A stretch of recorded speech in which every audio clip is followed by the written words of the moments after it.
Right here, we good? We good? Okay, I'm checking. I'm checking. You good? You about to be? You about to be good? We go. Oh, pardon me. She said I ain't good. I'm better than good. I love it. I love it. I love the energy. We going in, man. The food and wine stage, man. We got some great folks coming up here to share a little bit about New Orleans. It's called the NOLA Bites panel, and this one is curated by Chef Nina Compton. I don't know if y'all saw the new Essence books that they had. She's on the cover as a power broker for culinary, not just here but globally. So you're about to get a little taste of that. A taste of that, you get a little taste of that coming up. And we also have some other guests that'll be here, and they are doing some great things. Joining Nina will be Edgar Duke Chase IV from Dookie Chase fame, an internationally renowned restaurant right here in New Orleans. And he represents a family that has long stood up in this community. And also joining the conversation will be Chef Isaac Toots from Toots Meadery over on Carrollton. Not only do they have some great dishes that they make, but they do some very good philanthropic work for the community.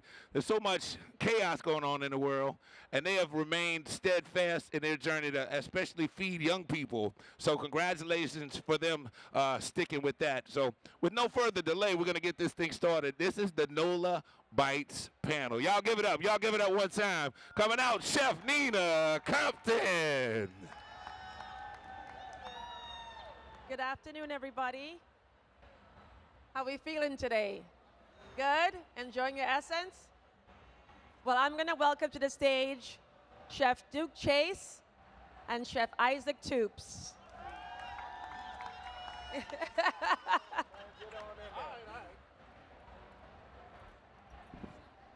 Hello. Hi, guys. Hello. Hi, Chef. How are we doing? How's your essence going? Great. Good? Hopefully the rain will pass and we get to enjoy a beautiful afternoon together. 20 minutes will be sunshine. Yes, exactly, exactly. So we're going to start our conversation with these heavyweights in this industry and this city that are doing something really special.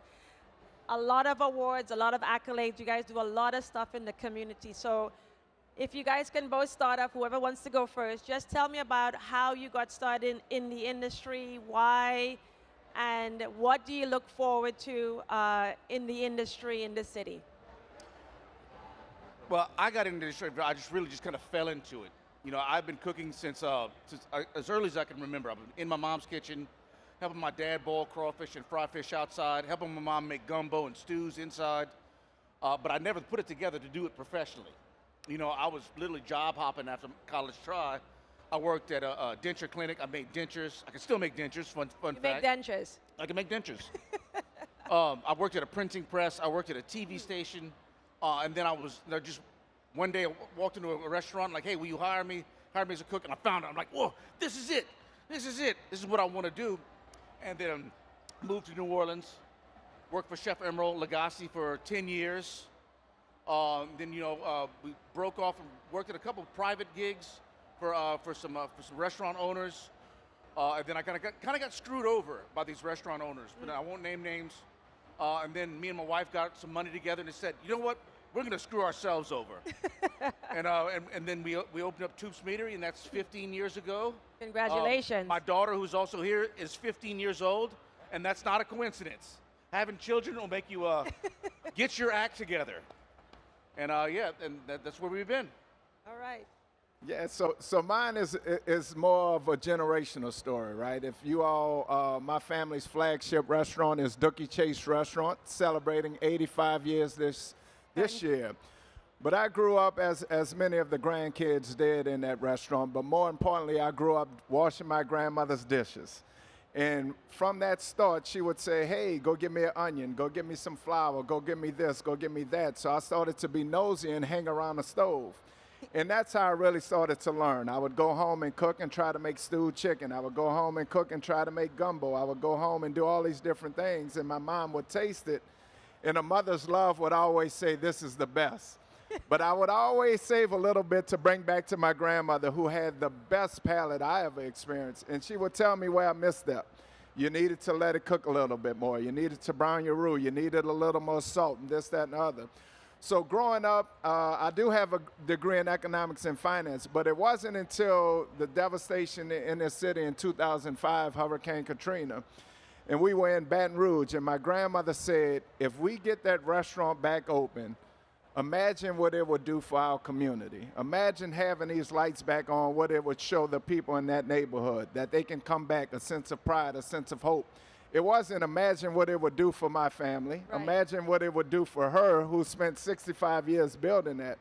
So when she made that statement, that's what really changed my course of trajectory. I said, wow, that's powerful. And that's when I joined in hospitality full time and been in it ever since. So 25 plus years now, and I've just been loving it. Well, congratulations to you both, because it's not an easy industry, as we know. It is extremely tough. And, you know, Duke, you talked about legacy. And, you know, one of the things that when I first moved to New Orleans, when I would come to Dookie Chase and see your grandmother in the kitchen, I would always tell her, Miss Leah, you need to retire and enjoy your life.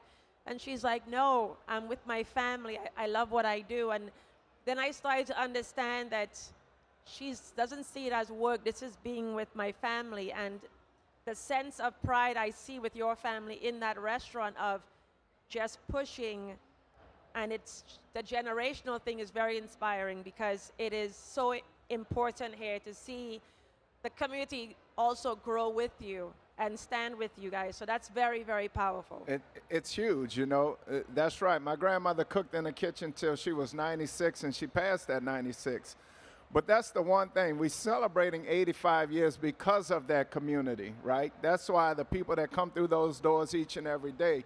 But my great-grandparents understood that. If you know the history of Dookie Chase, when there was a time where blacks and whites couldn't get together, always that door was open at Dookie Chase, right? This conversation right here could have happened way back in 1941. Right. Because my grandparents understood the importance of people, the importance of dialogue. And you fast forward to them cashing checks for longshoremen, African-American artists showcasing their art. They understood one thing was the love of people, but more importantly, they understood the love of community and the importance of community and learning from each and every person. So growing up with that knowledge, it just inspires the next generation that we have to continue that. We have to continue that legacy. That's the term we use as the fourth generation. Thank you. You had the fifth generation here Friday, Yes. my chef Zoe, my niece. But they understand that, and they taught us that. So we just kind of keep on pushing no matter what comes our way. That restaurant is going to go, it's going to carry on for 250 years. It has I to. can feel it, because she talks about all the grandkids are involved and they're doing everything. So that's how you build the legacy, is getting them in very young and understanding the tight-knit community, because not many restaurants have that. It's mostly employees.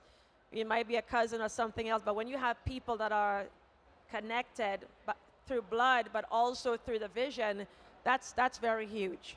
That's very huge. So Isaac, talking about legacy and community, let's talk about your charity with the family meal. Yeah, so Toop's Family Meal started organically. We didn't have a plan. We didn't have somebody tell us to go do this. We definitely didn't have any money to do it. It started off humbly during COVID. You know, COVID, we had to, everything shuts down. We dipped the restaurant in bleach. We only closed one day. We bleached everything. And unfortunately, we had to furlough a couple of our line cooks. But we kept our management, and it's like, we're going to try to keep everybody as much as possible. But I told those two line cooks, I said, look, you guys come back for staff meal, what we call family meal. So for those of you who don't know, family meal just means staff meal. It means we feed our crew in the morning for AM, and we feed them in the PM. We normally make 8 meals in the morning, 8 meals at night. I said, well, look, I'll make 10. Come here every day, you get a meal, check in. If I've got work, I'll give it to you. Well, they called me up, chef, we're coming in, but my roommate, he got let go too, but we're out of food. I said, well, I'll make 12. Mm-hmm. And the next day it was 20. The next week it was 60, and in 2 weeks it was 300. Wow. Word had spread around that we were feeding people. And, you know, and then we started to run out of food. I'm like, oh, run out of food. And then Mike Galata would call up and say, I got beef shanks in my freezer. Chef Adolfo would call up, hey, I got some brisket in mine. Here, take it and feed the masses. So we started feeding people like that. Or it was like an episode of Top Chef, Nina. I said, okay, I've got 7 briskets. I've got 50 pounds of lentils. I got some collard greens. We're making brisket, lentil, collard green gumbo today. And so I got 4 hours to feed 300 people. It was like running around with my head cut off. We should have filmed that. Right. And so, luckily, my wife, who's a lot more intelligent than I am, started to actually crowdfund it and get people to donate money, $1 here, $1,000 here. People who had never met us, doctors, a famous athlete from New Orleans who did not want to be named, donated a bunch of money. So we started doing it that way, and then we were feeding 300 people every day, 7 days a week, and I didn't get to do any COVID downtime. Everybody says, Right. "Oh, what'd you do for downtime?" I'm like, "I didn't have any." There was no downtime. There was no downtime. And so then COVID lifted, everybody got jobs, and we kind of shuttered Family Meal down. And then natural disasters would happen, we'd crank it back up again. And just recently, last year, funding was cut by the government to deny children meals during the summer program. Now, I'm not a politician. You could take all of the politicians and throw them in a sack, throw the sack in the river, and throw the river into outer space. But they're denying these children funds where they would normally get food for lunch and dinner at school. So during the summertime, we said, well, we can't have that. We can't have that. We got to feed these children. So I started cooking again, and luckily my wife started funding again. And we did that one summer, and the next summer it's like, well, why don't we go pro? So we got a 501(c), and now we're funded still through hook and crook. We still shake the rattle can. We had Tubes Fest. We raise money. I do events to raise money. And right now, every Wednesday during the summertime, we feed 3,000 meals to 300 children. Breakfast and lunch every Wednesday at Tubes Meadery. We're the little restaurant that could. Yeah. Again, we didn't have anybody to tell us to do this. I just felt a moral responsibility that the most delicate of our citizens, the children, in the greatest food city in the world are hungry, and that's unacceptable. Yeah, I agree. I think it's very important because, thank you for doing that, because it definitely shines a light, because I think a lot of people are not aware of what happens in these communities because they don't have a voice. And I think everybody feels that they're dealing with this on an individual level instead of it being a group level, saying like, hey, hundreds of kids are not eating a meal every day. So that is very important. Thank you for pushing through and continuing the project, because it's much needed. It takes a village, and what I say to everybody is like, you don't have to donate to my charity. Do something yourself for your neighbor. If you see something, do something. If you can help out taking the groceries to somebody, help mow the grass, cook an extra meal for your neighbor. Do it like that. Do what you can. Yeah, and I definitely think that living in New Orleans, people they bring out the good in you because it's a sense of community. And I remember when Hurricane Ida hit during the pandemic, during the pandemic, and I remember everybody woke up that morning and checked on their neighbors and went to see if, is Mr. John okay? He's elderly. Does he need ice? Is he okay? That doesn't happen in every city. My husband and I lived in Miami for a long time, and they're our neighbors who would just walk right by. Like, it's just no human contact. But in this city, people check on each other, and they're there to stand up, help you out, support you in whatever it is. And that is very unique, because not everybody does that in every city. That's huge. Yeah. So as we talk about legacy and working with family, what are the challenges working with a spouse or working with family? Because I know it can get heated when everybody has their opinions. Working with a spouse can be tricky, but luckily, me and Amanda were together for 10 years before we opened up the restaurant. If we'd have got together at the beginning of the restaurant, I don't know where we'd have been. So yeah, so we were together before we worked together. I think that was great. So we were already in love. We already got out the nitty-gritty part of relationships. And I won't say it wasn't tough, because we have a baby, and then the second baby comes in, and money's always tight. It's a restaurant. People see us on TV, and they think we're rolling in the dough. We're not. We're regular people with regular issues, and we have regular spousal issues. Money gets tight and attitudes go wrong, but we always never took it home. Right. And I think that's the key. Fight, get it over with, blah, blah. Are you ready to eat? I'm ready to eat. Okay. And I think one of the things he said earlier on, and it's certainly one thing that I did too, is I married someone much smarter and much better than me, who's sitting right here, my wife, Gretchen. But I think also when you love hospitality, you love that community aspect, you love food, you love everything that we all talk about and do here in this city. That's the inspiration and the motivation that you need. You know, my grandmother used to always say when we would have tough times in a restaurant, just keep working. It's going to figure itself out. Yeah. As long as you're going down that right path, and as long as you have hope and faith, the rest is going to come. So it's been that advice has been working for me ever since. So, you know, the tough times come, we barrel down and get through it, and Yep. then we see the light at the end of the tunnel. And for my family, which is huge, there's so many in the fourth generation, so many in the fifth. We do have some still in the third that's with us. We work together. We travel together. We take beach trips together. We vacation together, holidays together. So it's just a whole day, a whole year. We always together. Well, I love that, and it's so funny when you talk about your family vacations or get-togethers, and you tell me it's 100 people deep, and you'd have to have a tent in the backyard. I'm like, geez, but that is true family ties, you know, and I admire that because there's so many people that don't have that sense of community through their family, and it's really important because I think what you guys do, both of you in your restaurants, is that you are welcoming people that are not in your family and make them feel like family. And I think that's the great thing about hospitality is that we're here to share experiences, not just breaking bread through food, but we're talking about experiences. And, you know, we just left the restaurant, and one of my regulars, he just got married, he has a baby, he's coming to the restaurant. So you're seeing things grow up, and that's through restaurants. And I don't think that any other industry really has that effect on people where the bond is so tight. Certainly, and we create those memories and experience, and you hit on it. The one thing that I love the most is when now a grandmother, but when she was a child and she came to Dookie Chase restaurant and tasted that gumbo, and now she's bringing her grandchild back, and she said it tastes just the same way, and that just experience, you know, you become part of somebody's family, their memories. That's fascinating that we're able to do that. Now let me ask you, I asked Zoe this question, but I'm going to ask you, do you ever feel any pressure to change a recipe? Or do you feel that your grandmother's tapping you on your shoulder saying, don't you dare? You will feel that tap. But I think some things, you know, the classics, I always say, have to stay the classics, right? We're talking our gumbo, we're talking our fried chicken recipe, our greens recipe.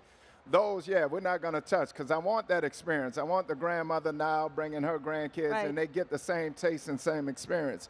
But, of course, as you mentioned, my niece, Chef Zoe, who's the fifth generation, and myself, we want to have a little fun and playground and experience all the great pantry that we have here in New Orleans, right? We can touch any ingredient, any produce that we want to. So, yeah, we'll have a little fun, but we will always maintain that the foundation and the techniques are those foundations, right? Yes. You can play once you learn how you got to play with them. Amen. That's so right. So what do you guys see the hospitality industry growing into in the next 5-10 years in the city? What would you like to see change? What can we do as restaurant owners be more impactful? What do you think that we need to try and preserve? I tell you what I'd like to see. I'd like to see a little more support for our smaller restaurants. We all have a friend who's closed a restaurant this summer. Yeah. I mean, multiple restaurants are just closing, and there just seems to be no life support. No one to reach out when we have financial issues, when we have employee issues. So that's what I'd like to see. You know, the more conventions we get, the better, for Yep. sure. The more concerts we get, the better. Taylor Swift was better than the Super Bowl, for the love of God. Oh, 100%. And I'm Yeah. not even a fan, but she moved the needle. I don't hate. I shake it off. But yeah, thank you. That guy gets it. But more support, and also for support for the employees. You know, it's always going to be a ragtag bunch of cooks and servers, and sometimes they have substance abuse, they have family issues, and there's not a whole lot of support for that. So I want to take care of not only our restaurants, but the employees in those restaurants. Yes. That's what I'd like to see going forward in the community. And as far as outlook, as far as restaurants go, I'm always excited to see from what the line cooks turn to sous chefs, the sous chefs turn to chefs, and they're bringing new restaurants, new ideas, new collaborations, new amalgams of food. You brought it. You're bringing it. I tried to do something different at the meadery. And all the younger generations, they're always bringing another edge, Yes. another ingredient, another technique. Like, oh, I didn't know we could have that style of cuisine. I can't wait to go eat there, and that's what I look forward to. Yeah, and I would agree with that. What I love and look forward to the most about chefs coming up is they're telling their story, right? Yes. We're not trying to chase anything. You're telling your story, and I'm telling my story. And I think more chefs are coming up knowing and realizing that how they grew up, what they ate, who they are, what's their passion behind it. People will gravitate to that, Yes. right? You tell you on a plate, and people will come through that door. You got to be authentic. And you're right. Nowadays, we have to go out and support each and every restaurant. I had a interview come in and said, what makes a restaurant? You know, is it the white tablecloths? Is it the chandelier? I said, none of that. What makes a Yep. restaurant is the people coming through those doors, enjoying a great meal, Yep. having a dialogue. It can be the fanciest, or it can be right there on the corner. Both of those are great restaurants if they're bringing in people and telling a story. Yep. So I think more chefs that get out there and present who they are, stay true to themselves, and more people like you all that come out and support us, this will keep on and continuing to grow. I agree. I definitely think that because what I love also about this city, that all the chefs are very connected. I can reach out to you if I have anything, and same with you. And that's a very special thing. And I think that, like everybody said on this panel, is that support is supporting local businesses, getting a little more infrastructure in supporting those businesses, and having more of a roadmap of how to give people the tools to understand that opening a restaurant, it's a business. As much as we want to say that this is about cooking food and getting a James Beard or a Michelin star, this is a business.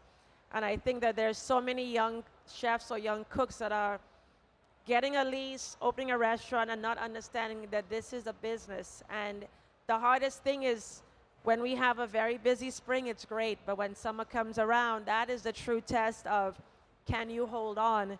Because it is a business. When it's busy, everything falls into place. But when it's slow, then you have to get very creative. How do you engage your customers? How do you engage your staff? How do you keep morale up? There's just so many things that you have to do as a business where it's not that straightforward. And I think that we can all agree as chefs and as owners, the staff become your family. You become their counselor, their mentor, their advisor, you know, their matchmaker. Drill You're sergeant. everything, you know, their fashion consultant. You're everything, you know, and there's just so many people that have worked for me and I see grow, and I ran into somebody yesterday that worked with me before the pandemic, and I said, how are you doing? She's like, I'm working on some things. And I said to her, I said, you can call me anytime. Just because you're not working with me anymore, that door has not closed. And it's always having that open door policy of call me if you need anything, you need any advice, I'm here for you. And I think that's what we all do because we want to see people thrive. Yeah, I think that's the beautiful thing about what we have in New Orleans. You know, we celebrate when we see new restaurants open up, right? Others say, man, they open it up, that's competition. I said, no, it's not. I said, this is a celebration because one night they're going to eat at yours. Yep. The next night they come into you. Hopefully the third night they're going to come to me, and so on and Yep. on and on. So that community aspect, you know, when people come into our restaurant, they said, who's family? I said, everybody. This Yep. is a restaurant family. Yep. Everybody you see in this restaurant is part of our family. So I think that's what's unique about this city. That's what people love about this city. And I think that's what we always have to continue to get right about here. And not all cities are the same. You know, being as a young chef from New Orleans, I would travel to other cities, and they're talking smack about other restaurants. Oh, yeah. Oh, this guy opened up a restaurant close to me. Oh, and start cussing them. I'm like, what is going on? I get excited when people open up restaurants around me. Yeah, come into the neighborhood, bring it on. What you got is good. All right, I'm gonna be at your restaurant. Yeah. So there's something about the South, there's something about New Orleans that really does bring people together, and it brings people together with food. We are the ambassadors of New Orleans in our own way. I agree, and like I said earlier, is that this city brings out the good in people, because when my husband and I first moved here, we didn't really know anybody. And we were so intimidated because Dookie Chase has been around for a long time, and here we are coming in as the new guys, and people were saying thank you for moving to the city. Thank you for opening up. And we were just like, why are people so nice? Why are people being so supportive? Because we had come from Florida and people were so competitive. Whereas in New Orleans, they're like, no, this is great because you're making the city more diverse. You're bringing a new story. You're bringing different food. And there's plenty for everybody here. So that is huge. It's very impactful as a chef, as a creative, because people are embracing you. And that's very unique. So we have a couple more minutes. I'm just going to ask both of you, what are you looking forward to for this weekend? It could be a show, it could be relaxing, it could be barbecuing. What are you looking forward to this weekend as we wrap up?